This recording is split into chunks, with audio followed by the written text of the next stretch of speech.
Emma Matthews stood in the marble-floored lobby of the Sovereign Hotel, clutching her worn leather handbag as the front desk manager scrutinized her with unconcealed disdain. His eyes traveled from her scuffed boots to her simple denim jacket, his mouth tightening into a thin line of disapproval. "I'm sorry, madam, but we have no record of your reservation," he said, his voice dripping with condescension. "And I'm afraid we're fully booked for the conference weekend." Emma brushed a strand of chestnut hair from her face and leaned forward. "Could you please check again? The reservation should be under Matthews. I'm here for the Children's Literacy Foundation Gala." She kept her voice steady, despite the flush of embarrassment warming her cheeks. Several well-dressed guests in the lobby had turned to watch the exchange, their curious stares adding to her discomfort. The manager, whose name tag read Philip, tapped dramatically at his keyboard. "No Matthews." "As I said, we're fully booked." He didn't bother to hide his smirk. Perhaps one of the budget hotels downtown might have availability. Emma's heart sank. After a 6-hour flight and a taxi ride through pouring rain, all she wanted was a hot shower and a soft bed. The literacy gala was tomorrow evening, and she had hoped to rest before the event. As the founder of a small but growing network of after-school reading programs, this gala represented a crucial opportunity to secure funding for her passion project. "There must be some mistake," she insisted, pulling out her phone. "I have the confirmation email right here." As she scrolled through her inbox, the hotel's grand entrance doors swung open, bringing with them a gust of rain-scented air and the distinctive click of expensive shoes on marble. Emma was too preoccupied to look up, but she noticed how Philip's demeanor instantly transformed. His back straightened, his dismissive expression replaced by a practiced smile. "Mr. Blackwood, what an unexpected pleasure, sir," Philip gushed, completely abandoning Emma. "We weren't expecting you until tomorrow." Emma froze at the mention of the name, her finger hovering over her phone screen. Slowly, she turned to see the man who had just entered. Tall and impeccably dressed in a charcoal suit that emphasized his broad shoulders, Daniel Blackwood commanded attention without effort. His rain-dampened dark hair and the shadow of stubble on his jaw gave him a rugged edge that contrasted with his refined appearance. Their eyes met across the lobby, and for a moment the bustling hotel seemed to fade into the background. Daniel's expression shifted from surprise to something softer, more intimate. A smile played at the corners of his mouth as he strode toward her, ignoring Philip's continued fawning. "Emma," he said, his deep voice warming the space between them. "You're early." Philip's eyes darted between them, confusion evident on his face. "You know each other, sir?" Daniel reached Emma's side and gently took her free hand in his. "Philip, this is my wife, Emma Matthews Blackwood." The color drained from Philip's face. "Your wife?" he stammered, looking as though he might faint. "But she said her name was Matthews." "I use my maiden name professionally," Emma explained, a small smile forming despite her earlier frustration. Daniel's thumb traced circles on the back of her hand, a gesture of intimacy that didn't escape Philip's notice. "Is there a problem with my wife's reservation?" Daniel asked, his tone pleasant, but with an undercurrent of steel. "There seems to be some confusion," Emma explained before Philip could respond. "They have no record of my booking." Daniel turned his attention fully to the manager, whose forehead had begun to glisten with perspiration. "That's strange," Daniel said, "considering I personally called to confirm it yesterday." There must be a mistake in the system," Philip spluttered. "Let me check again." It was remarkable how quickly a room could become available when the hotel staff realized who Emma was married to. Within minutes, they were being escorted to the penthouse suite, with Philip carrying their luggage personally and profusely apologizing for the unfortunate misunderstanding. Once alone in the opulent suite, Emma kicked off her boots and sank into the plush sofa. "You didn't have to do that," she said, watching as Daniel loosened his tie. "Do what?" he asked innocently, pouring them each a glass of water from a crystal decanter. "You know what? The whole 'do you know who my wife is' routine." She accepted the glass he offered her. "I could have found another hotel." Daniel sat beside her, his leg brushing against hers. "In this rain? With the tech conference in town? Besides, I wasn't about to let my wife sleep somewhere else when I have a perfectly good hotel room." He paused, a mischievous glint in his eyes. "Actually, it's more than a room." Emma narrowed her eyes suspiciously. "Daniel, what did you do?" He shrugged, the casual gesture at odds with the significance of his next words. I might have acquired a controlling interest in the Sovereign Hotel Group last month. You bought the hotel? Emma's voice rose in disbelief. Because of what happened last year? Daniel took a sip of water, avoiding her gaze. I was in the market for a good investment opportunity. This place has potential. Last year's incident had been similar. Emma arriving alone at this same hotel for a literacy conference, being treated dismissively by staff who judged her by her casual appearance and unassuming demeanor. Daniel had been furious when he'd joined her later and discovered how she'd been treated. You're impossible, Emma said, though there was no real frustration in her voice. After 5 years of marriage, she was accustomed to her husband's grand gestures. What the world saw was Daniel Blackwood, the ruthless business magnate who had built an empire from nothing. What Emma knew was the man beneath, passionate, loyal, and still occasionally the insecure boy from a working-class family who had fought his way to the top. Perhaps, he acknowledged with a smile, but you love me anyway. Emma leaned her head against his shoulder, inhaling the familiar scent of his cologne. I do. Even when you buy entire hotel chains just to make a point. What neither of them knew was that Philip, the front desk manager, wasn't merely rude.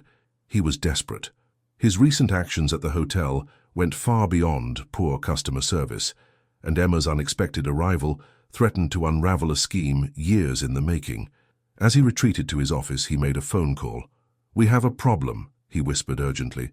Blackwood is here, and he's not just a guest, he's the new owner. The morning sun filtered through the penthouse windows, casting a golden glow across the king-sized bed. Emma sat cross-legged in the center, surrounded by papers and her laptop, preparing her presentation for the evening's gala. Daniel watched her from the doorway, 2 cups of coffee in hand, admiring how she chewed her bottom lip when concentrating, a habit unchanged since their college days. You know we have a perfectly good desk, he said, setting her coffee on the nightstand. Emma looked up, her reading glasses perched on the end of her nose. I think better when I can spread out. She gestured at the organized chaos around her. Besides, the view is better from here. The sprawling cityscape stretched beyond the windows, a testament to human ambition and perseverance, qualities that had defined both their journeys, albeit in vastly different ways.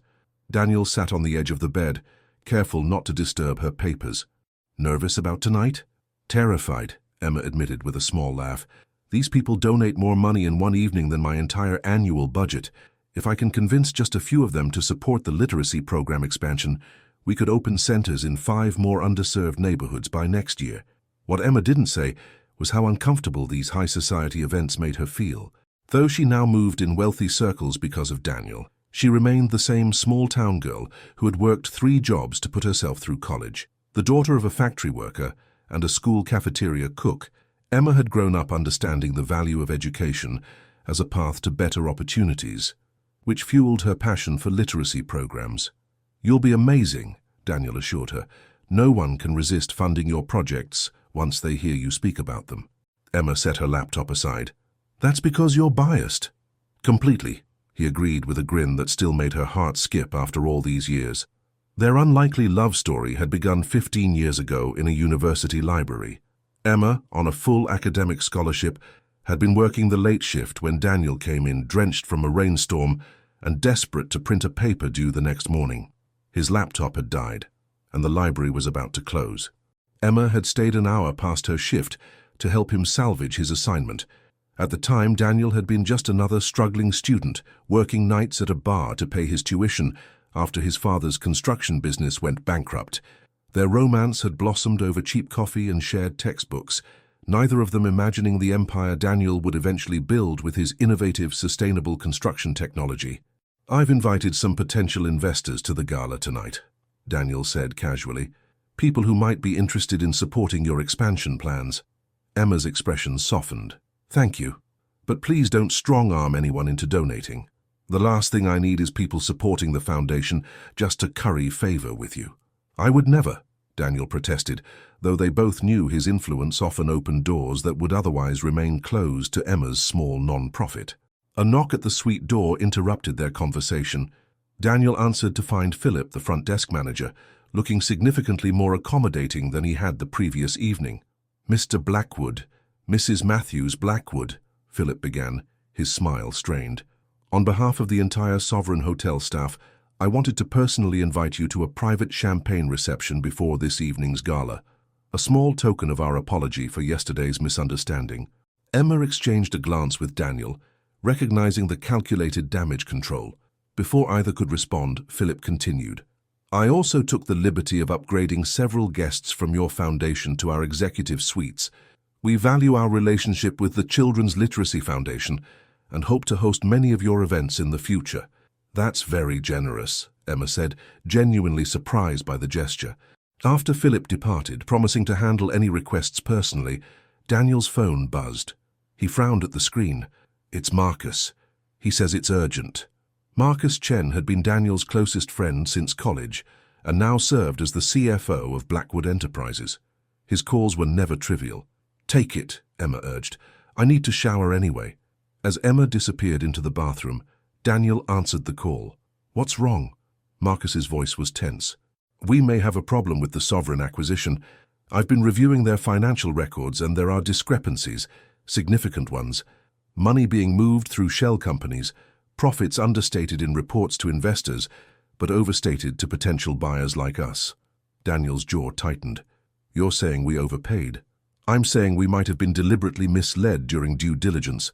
And Daniel, the suspicious transactions go back 3 years, all approved by the hotel's financial controller and the general manager. Who's the GM here? A guy named Lawrence Phillips. Been with them for 5 years. Daniel made a mental note of the name. Keep digging. I want to know who else is involved. When Emma emerged from the bathroom wrapped in a plush hotel robe, she immediately sensed the shift in Daniel's mood.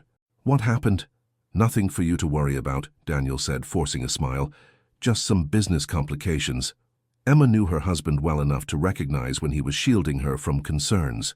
Daniel, he sighed, running a hand through his dark hair. Marcus found some irregularities in the hotel's financial records. It's probably just creative accounting, but we need to investigate. What Daniel didn't tell Emma was his growing suspicion that they had walked into something more complex than a simple case of financial misreporting. If his instincts were correct, and they usually were, the Sovereign Hotel might be the epicenter of a sophisticated fraud scheme. Meanwhile, in an office 2 floors below, Philip paced nervously as Lawrence Phillips, the hotel's general manager, closed the blinds and locked the door. Do you understand the severity of this situation? Lawrence hissed. Blackwood wasn't supposed to take an active interest in this property for months. His wife's foundation booking was pure coincidence, not even in his name. Philip ran a trembling hand over his face. What do we do? The audit trails will be handled, Lawrence interrupted sharply. We've covered our tracks for 3 years. We just need a little more time to complete the final transfers. Once the Cayman account is emptied, they can audit all they want. And tonight's gala? Lawrence's expression hardened. We'll proceed exactly as planned. With one addition, I want you to personally ensure that Mrs. Matthews Blackwood receives our special VIP treatment. We need her husband distracted while we finish our work. What neither man realized was that Emma Matthews Blackwood was far more observant and intelligent than they gave her credit for. Even now, as she selected her gown for the evening, her mind was turning over the strange behavior she had witnessed. First Philip's dismissal, followed by his excessive fawning, then the overly generous upgrades for her foundation's guests. In her experience, people rarely change their true nature overnight without good reason, and Emma had always been good at finding reasons. The gala ballroom of the Sovereign Hotel shimmered with crystal chandeliers and the soft glow of candles. Servers in crisp black attire weaved through the crowd of Silicon Valley's elite, offering flutes of champagne and artfully plated hors d'oeuvres. Emma stood near the entrance, greeting donors and foundation supporters, her emerald gown catching the light as she moved. She'd chosen the color deliberately, not the expected black or red of such events, but a shade that reminded her of the reading nooks in her literacy centers. Across the room, Daniel engaged in conversation with a group of tech executives, though his eyes frequently drifted to Emma. The pride on his face was evident to anyone who bothered to look.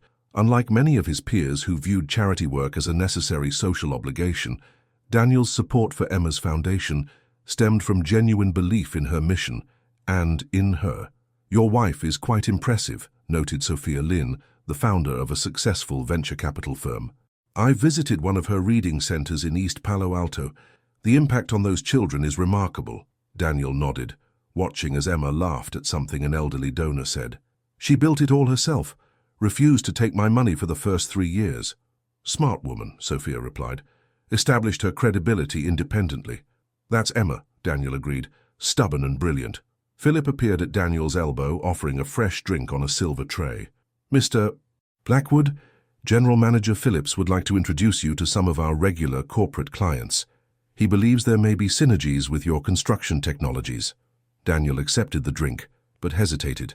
"Perhaps later. I don't want to miss my wife's speech." "Of course, sir.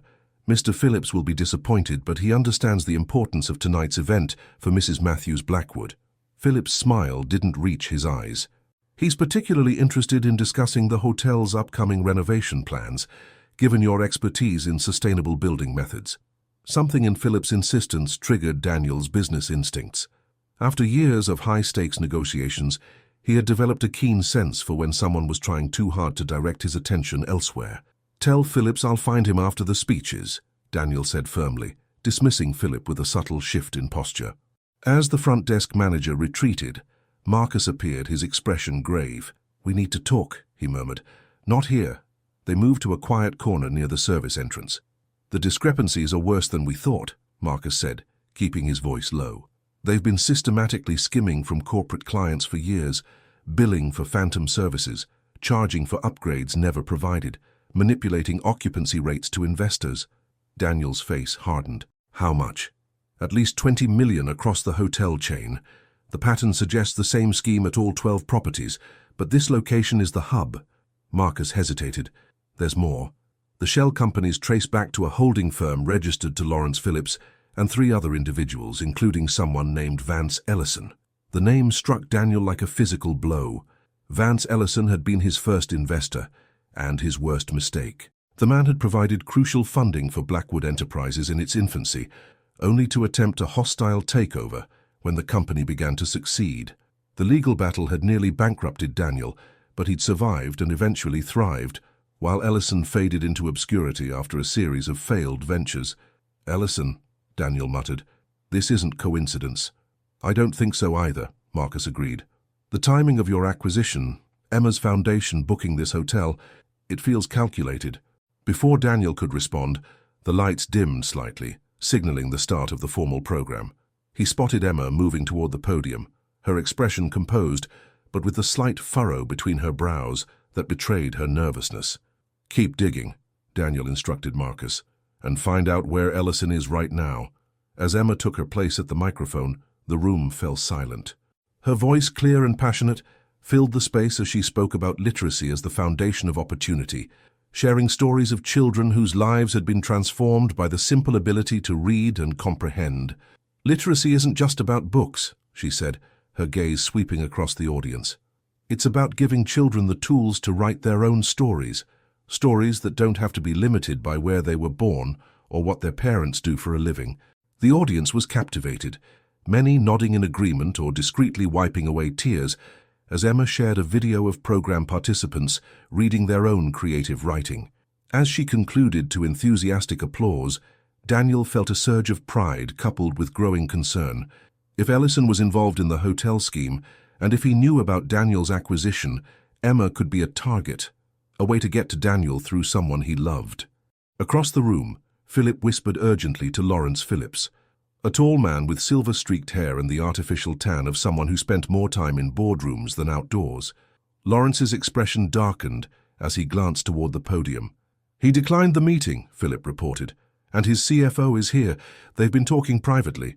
Lawrence checked his watch. "Implement the contingency plan. We move tonight instead of next week. Alert the others." As the formal speeches concluded and the band began to play, Emma found herself surrounded by potential donors eager to learn more about her foundation. She handled their questions with practiced ease while scanning the room for Daniel. She spotted him in intense conversation with Marcus, both men looking grave.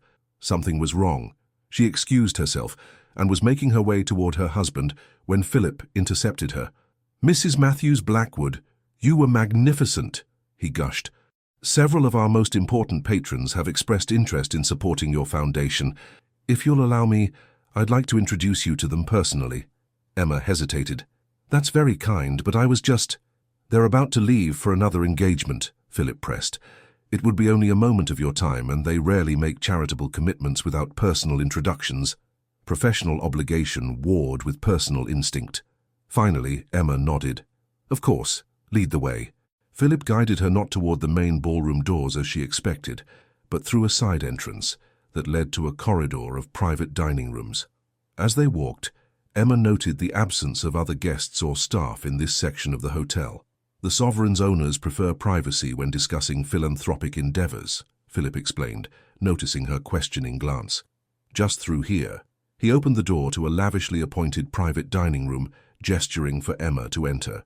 As she stepped inside, she realized immediately that something was wrong. The room was empty except for Lawrence Phillips and a third man whose back was to the door. "I don't understand," Emma began, turning back toward Philip only to find him closing the door behind them. The click of the lock sent a chill down her spine. The third man turned slowly, revealing a face Emma had seen only in photographs, images Daniel had kept from his early business days. Vance Ellison, older now but with the same predatory smile that had made him infamous in Silicon Valley. "Mrs. Matthews Blackwood," Ellison said, his voice deceptively pleasant. "Or may I call you Emma? After all, your husband and I are old friends." "We both know that's not true," Emma replied, keeping her voice steady despite her racing heart. "What do you want?" Ellison chuckled, gesturing to a chair. "Please, sit. We have some business to discuss with your husband, and you're going to help us arrange the meeting." Emma remained standing. "I don't think so." She reached for her clutch, where her phone was stored, but Lawrence stepped forward and snatched it from her grasp. "You see," Ellison continued as if there had been no interruption, "your husband has something that belongs to me, success that should have been mine. I gave him his start, and he repaid me with betrayal." "That's not how Daniel tells it," Emma countered. "I'm sure it isn't." Ellison's smile faded. 15 years I've waited to settle this score. 15 years planning the perfect revenge. And now, thanks to your husband's predictable protectiveness of you, I have my opportunity." What none of them realized was that Emma's absence had already been noted. In the ballroom, Daniel was frantically searching for his wife, a sense of dread building as he discovered no one had seen her leave. And on Emma's wrist, partially hidden by the sleeve of her gown, was the smart watch Daniel had given her last Christmas, a device that, with the press of a specific button sequence, would send an emergency alert with her exact location. As Ellison began to outline his demands, Emma discreetly positioned her fingers over the watch face, waiting for the right moment. Daniel's panic rose with each passing minute. Emma had disappeared from the gala 40 minutes ago, and his repeated calls to her phone went straight to voicemail.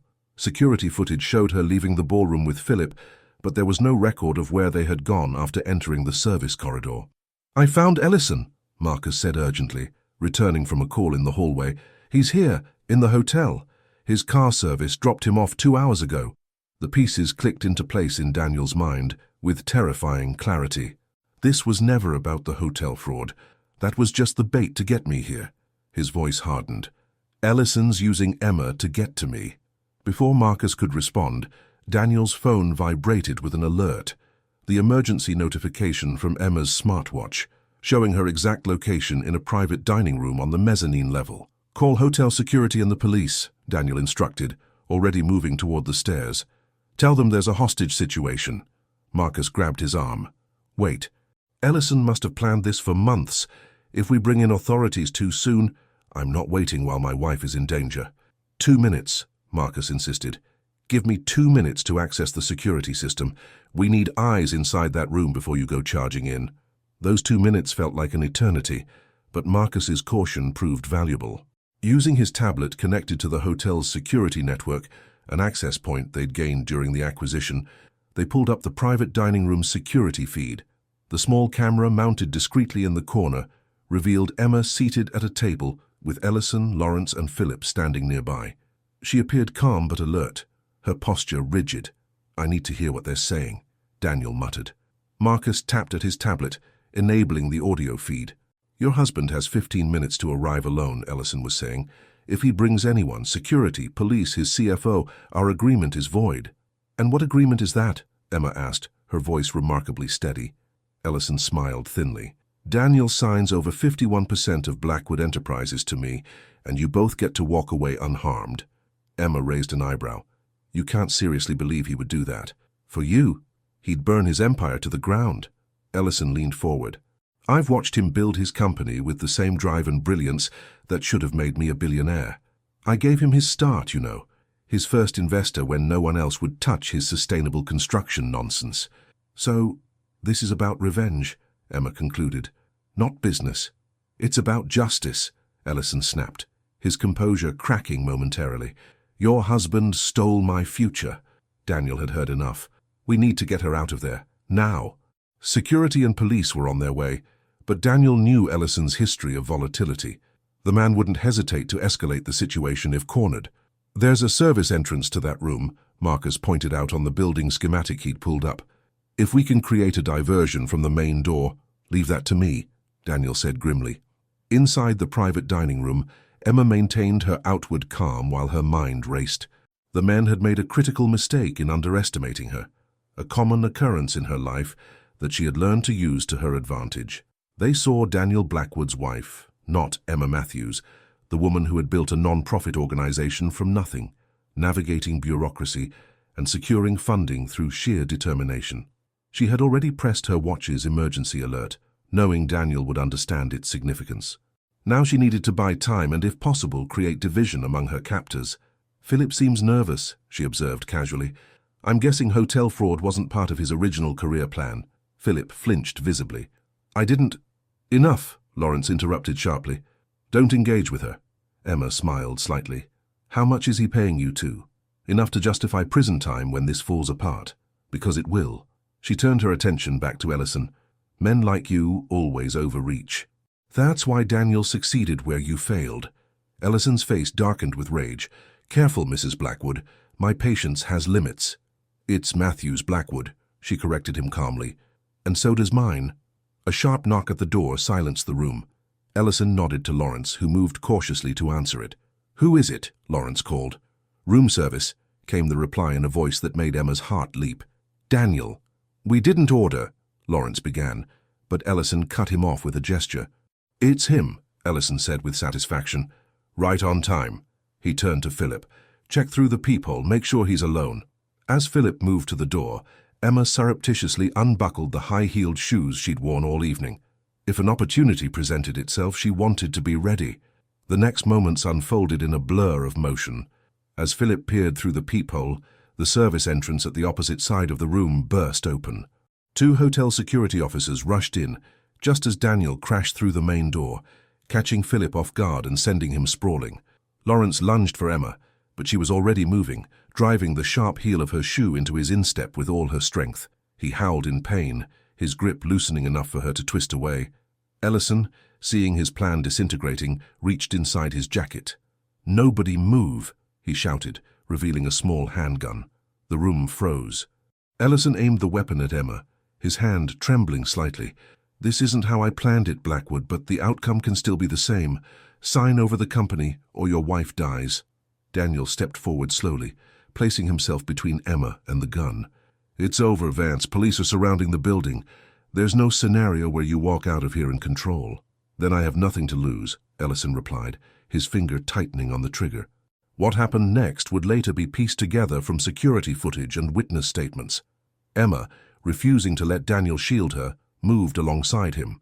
In the split second that Ellison's attention divided between them, Philip, the hotel manager who had started this ordeal by denying Emma a room, made a decision that would redefine his life. He tackled Ellison from behind, sending them both crashing into a serving cart. The gun discharged, the bullet embedding itself harmlessly in the ceiling as security officers swarmed the room. In the chaotic aftermath, as police led away Ellison, Lawrence, and a cooperating Philip, whose last-minute intervention would later reduce his sentence, Daniel held Emma tightly, his face buried in her hair. Are you hurt? He asked, his voice raw with emotion. Emma shook her head against his chest. No, just really, really angry. She pulled back to look at him. Did you know Ellison was behind this? Not until tonight, Daniel admitted. Marcus found the connection while investigating the hotel's finances. Ellison had been using the hotel chain to launder money for years. Our acquisition threatened to expose him. So he decided to take your company instead, Emma concluded, doubling his revenge. Later that night, after giving statements to the police and ensuring the gala donations still reached the foundation's accounts, despite the dramatic interruption, Emma and Daniel returned to their penthouse suite. The adrenaline had worn off, leaving them exhausted but unable to sleep. Emma curled against Daniel on the sofa, both still in their formal wear, though Daniel had discarded his tie and Emma had exchanged her gown for one of his dress shirts. "I keep thinking about what Ellison said," Emma mused, "about how you'd burn your empire to the ground for me." She traced patterns on his palm with her fingertip. "Would you have done it? Signed over the company?" Daniel turned to face her fully. "In a heartbeat," he said without hesitation. "Buildings can be rebuilt. Companies can be restarted. But you, Emma Matthews Blackwood, are irreplaceable." She smiled, remembering the early days when they'd had nothing but student loans and big dreams. "We'd be okay, you know, even without all this." She gestured to the luxurious suite. "We were happy when all we could afford was that tiny studio apartment." "We were," Daniel agreed, kissing her forehead. "Though I don't miss that leaky ceiling or the neighbor who practiced saxophone at midnight."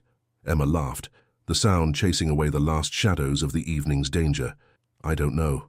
That saxophone lullaby had its charms."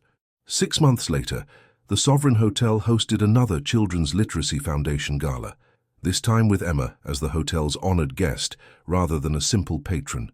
The hotel had been transformed under new management, with a significant portion of its profits now directed toward educational initiatives in underserved communities. As Emma addressed the crowd, her passion for literacy just as evident as it had been at the previous year's interrupted event, she noticed a new face among the hotel staff, a former front desk manager named Philip, now working as part of the community outreach team after serving a brief sentence and agreeing to testify against Lawrence and Ellison. Their eyes met briefly across the room, an unspoken acknowledgement passing between them. People could make terrible mistakes, Emma believed, but they could also choose redemption when given the opportunity. Daniel joined her at the podium as she concluded her speech, his hand finding hers as naturally as breathing.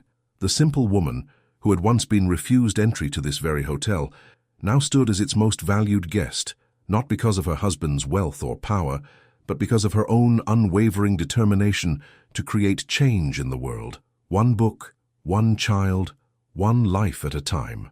And that, Emma reflected as applause filled the ballroom, was worth more than all the buildings her billionaire husband could ever buy.